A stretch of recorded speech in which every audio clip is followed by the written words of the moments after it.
part of my concern going into the election and having Trump be sort of courted by the Bitcoin sort of community, in my mind, I still think that it's a little bit of short-term thinking, right? Like you are aligning yourself to a politician that can get you something right now and not thinking about sort of broadening the base. And David's response, I think, is like, well, it's your job to broaden the base, right? It's your job to get them on board. And that could be true, right? But it's hard for me to broaden the base if like Trump is the picture, right? Because the people who I'm trying to talk to are going to just change the channel immediately. Right. And I think that's the challenge, right? Yeah. When, it comes to maybe not having what was maybe considered the mainstream Bitcoin viewpoint, right? You either have to be a diehard libertarian or MAGA to be taken seriously as a Bitcoiner, which obviously we know is not true. Right. And that's, America is not the world. And there's a lot of people in the world that need Bitcoin that don't care about politics. They just care about day to day. Like, I need to feed my family. Absolutely. How am I going to do that? I need to get out of a bad situation politically. I'm being persecuted. I need Bitcoin for that. Yeah. I don't even care about number go up. I just care about number exist at all, because I could have my bank account completely wiped out in a second by the central bank or by any regime. Yeah, and I think that and that's what I like to focus on, right? Like it's great that the number has gone up. I guess like it makes me feel like, okay, on some level there's some validation there. There's all sorts of reasons why that's good, but then again, that's like another person probably in a foreign country who needs Bitcoin who can afford less of it now, right? So I feel like that, again, like it's a mixed bag. I'm not willing to say that like Trump has been only bad for Bitcoin or anything, but I do think that we all need to kind of keep our low time preference and zoom out a little bit. I think it's incredibly important right now. And, we have to just not get ahead of our skis. Yeah. Understand this is a long-term push. What happens day to day. And it's the same thing that if I get asked by people who are new to Bitcoin, how do you feel about volatility? And that's, obviously I know what they're trying to say, which is, do you think you're going to lose your money?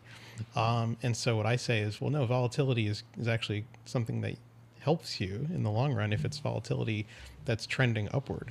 Right. And which it is. It is. I mean, it has been. Like, we have the evidence to show that over 15 years, 16 years, Bitcoin has over time always outpaced other investments, specifically the dollar. But you could be in a country where there's hyperinflation and suddenly you have $0, whatever lira left that you can spend, and suddenly you're back to square one. So Bitcoin's a way to protect against those sort of things, but it's also a way to use it as a savings vehicle. And so we saw like late in the campaign, even the Harris campaign started to I think get scared that they weren't speaking to the Bitcoin community or the crypto community, but then I think they really botched it at the end because they didn't know who to talk to and how to say it. And it was too late. It was too little and too late. And I would have loved to have seen them come on board earlier. We tried.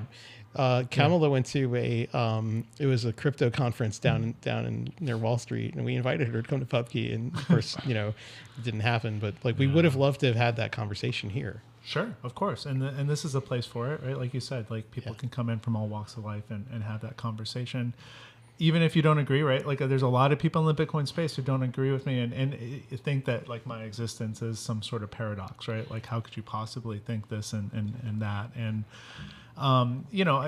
all I can say is that we need to keep having the conversation. We need to keep inviting the politicians. And really what's interesting about we invited Kamala Harris and she didn't come, right? And I think that, Trump has won the election and it's because he got into Bitcoin, and Kamala was scared that she wasn't into Bitcoin. All these things.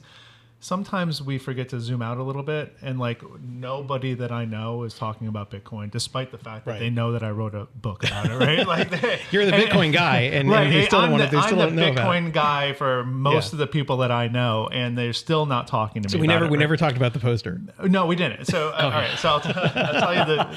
So after I got my conviction about Bitcoin, I went into work and I printed off just like this little Bitcoin poster, like Dr. Satoshi's orange pill kind of thing, right? And I just put it up above my desk. I know that poster. Yeah, right. And I just and it was like low stakes, like printed off on like stolen office supplies. It was like work printer, right? Color, and put it up, and thought really just sort of the naivete is astounding, right? Like, oh, maybe there's other people around here that are into Bitcoin, and like they'll see my poster. That was they'll talk your to bad me. signal. Right. Yeah. It's like, hey, yeah, come to me and talk about Bitcoin. And like the first person to see it was my office mate, whose desk is next to my desk, and literally gasped, like just like mouth open, like clutching her pretend pearls, like, what are you are ruining the environment for our children.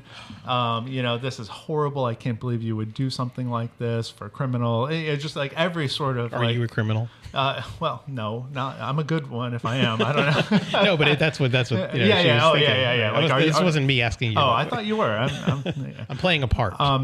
And so like that was my reaction, right? And that's what I got. Instead of like, oh, cool, I'm into Bitcoin too, let's talk about it. It was like, oh my God, you're a horrible person.